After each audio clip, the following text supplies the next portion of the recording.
What is the best way to iterate an array list in Java? Every developer uses the collection in Java and you must face different challenges or doubts in Java.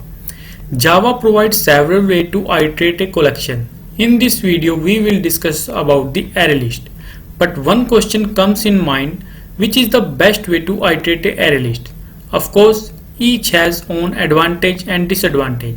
So let's see a video where we will do a practical example and discuss each and every aspect. So hello friends, welcome to our YouTube channel Java Programming Goal. So let's start the video.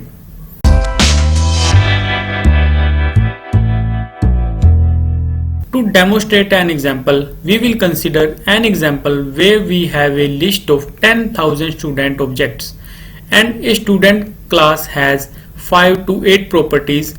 So in this example we will pick a array list in which we have 10,000 records of student, and let's see when we will iterate this array list by different methods what will be the output by each of these. So here in this example at right hand side you can see we created a class student having 8 properties, and in left hand side we have a main class where we initialize a array list that is containing 10,000 records of students. Now we use different loops to iterate the array list.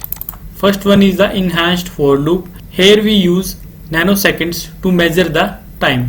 After that we use the traditional loop and iterator, and at the end we use the streams. So let's see what is the output of these operations.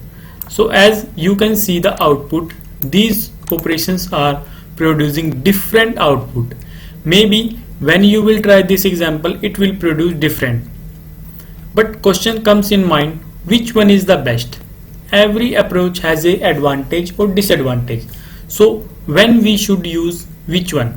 In the read operation of array list, the performance difference is negligible because the array list provide constant time positional access. But if we consider modification like removing element during traversal, then the iterator approach may be more suitable as it avoids the concurrent modification exception. You must be aware of the concurrent modification exception. If you don't, you can read this article from the javagoal.com. I will place the link of that post in the description.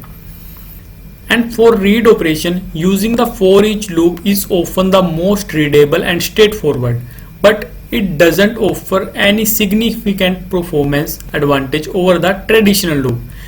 And one more point here, if you are performing only read operation, all three approaches have similar performance. For removing element during traversal, then iterator is the best and safest one. But what about the streams? Streams are designed to expressiveness and can handle complex data transformation tasks. But are they fast? Well, it depends upon specific use case.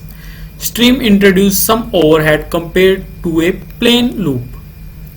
This is most negligible but might become significant when you perform simple operation over large data. So in this case, streams will not help us because we are just traversing data and we don't have a complex data structure in this example. You can read this article from my website javagoal.com and also try this example from my website and see what will be the output in your system. I will put the post link in video description. You can check out. Here I describe when we should use the traditional loop, enhanced loop and iterator, and when to use the streams. If you like the video, please like, share and subscribe the channel. Thank you.